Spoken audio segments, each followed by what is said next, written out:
कोई प्रत्यावर्ती धारा परिपथ में हम लोग को सर्किट पढ़ने हैं। सर्किट हमारे होते हैं टोटल चारों सर्किट के बारे में कहें तो यहां हो गया LC circuit, LC circuit, LR circuit, CR circuit और यहां पर बनेगा तुम्हारा LCR सर्किट। ये तीनों के चारों हमारे सर्किट हैं जिनको पेपर में बहुत ज्यादा मात्रा में अलग अलग तरीके से पूछा जाता है। डायरेक्ट भी पूछ सकते हैं, इनडायरेक्ट भी पूछ सकते हैं, बहुत इंपॉर्टेंट है। एक सर्किट को ध्यानपूर्वक समझेंगे सारे सर्किट एकदम से क्लियर हो जाएंगे। स्टार्ट करेंगे हम लोग LR सर्किट से। पहले LR पढ़ेंगे, CR पढ़ेंगे, LC पढ़ेंगे, उसके बाद LCR सर्किट हम लोग पढ़ेंगे। पहला सर्किट है LR परिपथ। LR परिपथ में क्या है, L का मतलब स्वप्रेरण, R का मतलब प्रतिरोध। तो अगर इनको जोड़ें तो बेटा L कैसे होगा, ये होगा L, that is L। R क्या है, ये है R है। और यहां पर चूंकि अल्टरनेट करंट में काम बात कर रहे हैं तो ऐसा एक मार्क बना दे, इसको का मतलब होता है अल्टरनेट करंट।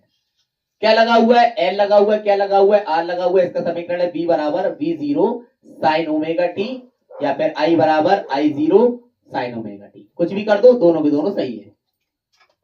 डेफिनेशन में क्या लिखोगे, LR परिपथ क्या होता है, LR सर्किट क्या है, LR सर्किट है जब स्वप्रेरण L तथा प्रतिरोध R को श्रेणी क्रम में जोड़ दिया जाए तो इस प्रकार से बने हुए परिपथ को LR परिपथ कहते हैं। फिर बात आती है इसका विभव कितना निकल के आएगा, तो हम लोग को विभव पढ़ेंगे।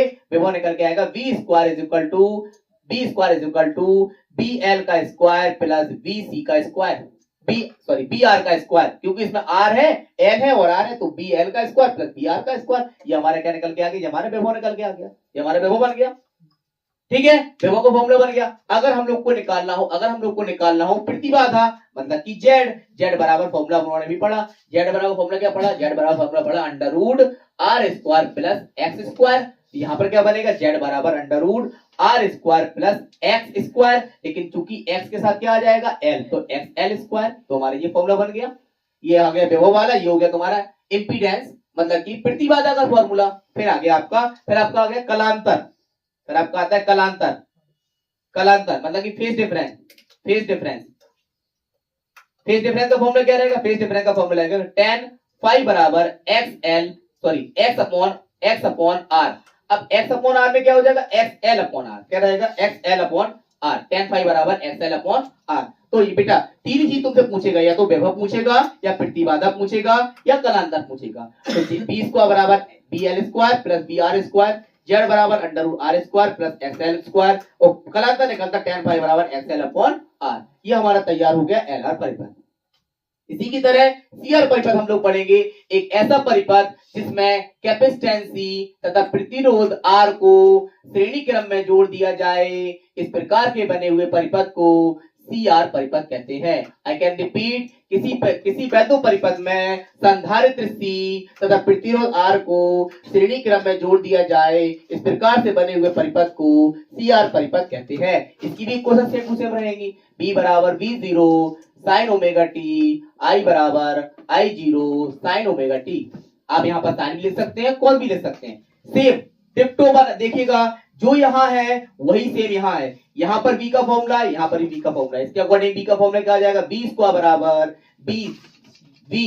VC square plus VR square. बेटा यहाँ पर L था तो BL और BR आता था, यहाँ पर C और R है तो BC का स्क्वायर BR का स्क्वायर आ गया। सेम टू सेम फॉर्मूला, कोई परेशानी, एकदम सिंपल फॉर्मूला है। इसके बाद Z बराबर अंडर रूट क्या था, R square plus X square. यहाँ पर L था तो XL आया था, यहाँ C है तो क्या आएगा, यहाँ पर XC आएगा, XC का स्क्वायर। ये आपके क्या आ गया, आपका आ गया प्रतिबाधा।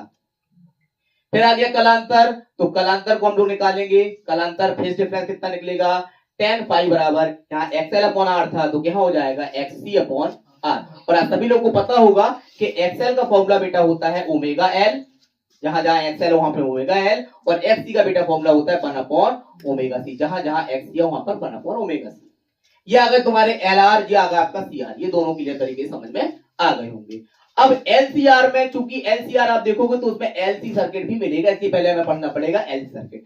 LC सर्किट किस प्रकार रहेगा, एक ऐसा परिपथ जिसके अंदर L तथा संधारित्र C को श्रेणी क्रम में जोड़ दिया जाए, इस प्रकार से बने हुए परिपथ को LC परिपथ कहते हैं। जी आपका हो गया L, जी हो गया आपका C।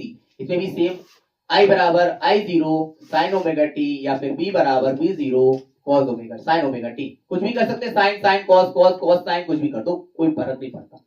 आई बराबर I zero sine omega t, B बराबर B zero cos omega t. यहाँ के फॉर्मूले यहाँ थोड़े से डिफरेंस रहेंगे बेटा। यहाँ का जो विभव निकलेगा वी बराबर निकलेगा वी एल डिफरेंस वी सी। देखो इन दोनों से अलग है, इसलिए हम खाते थोड़ा लिख पाएंगे। बी बराबर B L difference B C, ये हम लोग का निकल कर आता है। इसलिए जेड अगर देखें तो हम लोग का निकल के आएगा Z is equal to under root R, sorry Z इसका निकल के आएगा, अच्छा विभव निकल के आएगा B L difference B C, ठीक है। कलांतर इसका क्या रहेगा, इसका कलांतर अगर की बात करते हैं तो कलांतर इसका क्या रहेगा, कलांतर इसका फिक्स होता है, पाई बराबर कितना, पाई अपॉन 2, ये आपका फिक्स रहेगा पाई अपॉन 2, ठीक है। और अगर इसकी आप लोग जेड की बात करें तो जेड बराबर क्या निकलेगा, एक्स एल डिफरेंस एक्स सी, क्या निकलेगा, एक्स एल डिफरेंस एक्स सी, सीधा। इन दोनों को देखो सेम टू सेम लग रहे होंगे, ये थोड़े से अलग है क्योंकि है ही थोड़ा सा अलग। बी बराबर एक्स एल डिफरेंस एक्स सी, पाई बराबर पाई बाय 2, जेड बराबर एक्स एल डिफरेंस एक्स सी। और बेटा इसमें एक और चीज निकलती जो कि इन दोनों में, तीनों में नहीं निकलती, बोलते हैं अनुनादी आवृत्ति, अनुनादी आवृत्ति को बोलते हैं resonance frequency, resonance frequency F बराबर 1/2 pi under root L C. केवल ये पूछता है कभी कभी अनुनादी आवृत्ति, तो अनुनादी आवृत्ति का फॉर्मूला क्या होगा, एफ बराबर 1/2 pi under root L C, ये निकल के आएगा तुम्हारा एलसी परिपथ। थोड़ा सा इन दोनों से अलग है लेकिन यहाँ पे पढ़ना पड़ेगा। एलसी परिपथ हो गया। अब उसके बाद हम लोग लास्ट पढ़ेंगे एलसीआर परिपथ, मोस्ट इंपोर्टेंट, तीनों सर्किट में सबसे ज्यादा इंपॉर्टेंट यही है। तो इसमें क्या है एल, फिर क्या है सी, फिर क्या है आर। अगर हम लोग एल सी आर परिपथ को श्रेणी क्रम में जोड़ दिया जाए तो इस प्रकार से बने हुए परिपथ को एल सी आर परिपथ कहते हैं। देख रहे होंगे एल सी और आर तीनों कौन से क्रम में जुड़े, श्रेणी क्रम में। तो जब तीनों को श्रेणी क्रम में जोड़ दिया जाए तो इस प्रकार से बने हुए परिपथ को एल सी आर परिपथ कहते हैं। सर इसकी क्वेश्चन क्या होगी, सर इसकी क्वेश्चन भी यही रहेगी, आई बराबर I zero sine omega t, B बराबर B zero sine omega t, या कॉस वाला भी लिख सकते हो जैसे कि हमने आपको बताया। अब पूरा टेंशन रखिएगा क्योंकि इस सवाल के अंदर एल भी है, सी भी है और आर भी, जबकि यहां पर एल नहीं था, यहां पर सी नहीं था, यहां पर एल सी आर तीनों है। तो इसका फंडामेंटल और इसका फंडामेंटल दोनों साथ में ही काम आएंगे। ताकि देखिएगा बी बराबर क्या हो जाएगा, बी स्क्वायर बराबर बी स्क्वायर बराबर बी आर स्क्वायर, ये तो क्लियर हो गया, बी आर यहाँ क्लियर हो गया।